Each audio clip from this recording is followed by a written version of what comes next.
رجب کے روزہ داروں کے لیے تو یہ ایک جنتی نہر ہے جس کا نام رجب ہے، نہر رجب، اس سے جس کا پانی دودھ سے زیادہ سفید اور شہد ہنی سے زیادہ میٹھا سویٹ، وہ مطلب رجب کے روزہ داروں کو ملے گا۔ ہمارے یہاں تو ویسے سردیاں چل رہی ہیں، ٹھنڈک کے روزے تو ویسے سردی میں تو آسان ہوتے ہیں، بڑے فضیلت والے روزے۔ اگر رجب شریف میں 7 روزے رکھے تو اس پر جہنم کے 7 دروازے بند ہو جاتے ہیں۔ حضرت سیدنا ابو قلابہ رضی اللہ عنہ فرماتے ہیں رجب کے روزہ داروں کے لیے جنت میں ایک محل ہے۔ حضرت سیدنا انس بن مالک رضی اللہ تعالی عنہ سے روایت ہے کہ رسول مقبول صلی اللہ علیہ وسلم نے ارشاد فرمایا جنت میں ایک نہر ہے جسے رجب کہا جاتا ہے، جو دودھ سے زیادہ سفید اور شہد سے زیادہ میٹھی ہے۔ تو جو کوئی رجب کا ایک روزہ رکھے تو اللہ پاک اسے اس نہر سے سیراب کرے گا۔ ایک اور فرمان مصطفیٰ صلی اللہ علیہ وسلم سنیے، ارشاد فرمایا رجب کے پہلے دن کا روزہ 3 سال کا کفارہ اور دوسرے دن کا روزہ 2 سال کا کفارہ اور تیسرے دن کا 1 سال کا کفارہ ہے۔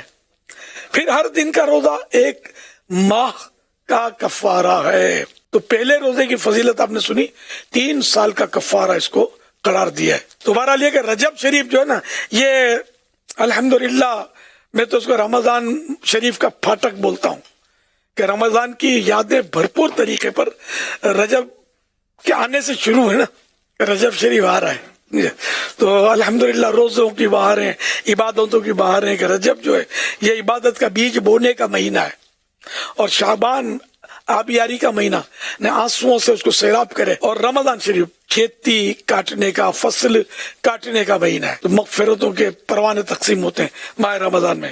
تو یہ 3 مہینوں کو بڑی اہمیت حاصل ہے، اور یہ رجب تو حرمت والا مہینہ ہے، ماہ حرام، حرام مانے حرمت والا، عزت والا۔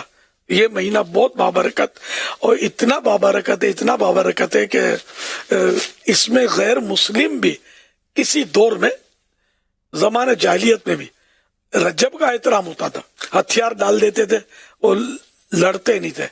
اس لیے رجب کا نام ایک نام ہے اسم، یعنی خوب بہرا، کہ اس میں مطلب لڑائی جھگڑوں کی آوازیں نہیں ہوتی تھی۔ تو ایک بزرگ کا قول ہے کہ جب غیر مسلم بھی ہتھیار ڈال دیں اور ہتھیار نہ چلائیں رجب میں، تو ایک مسلمان کم از کم اتنا تو کہ زبان نہ چلائے، زبان سے جو فالتو بڑبڑ بڑبڑ بڑبڑ ہوتی ہے وہ تو کم از کم رجب میں رک جائے۔ تو عبادت پر کمر باندھ لینی ہے۔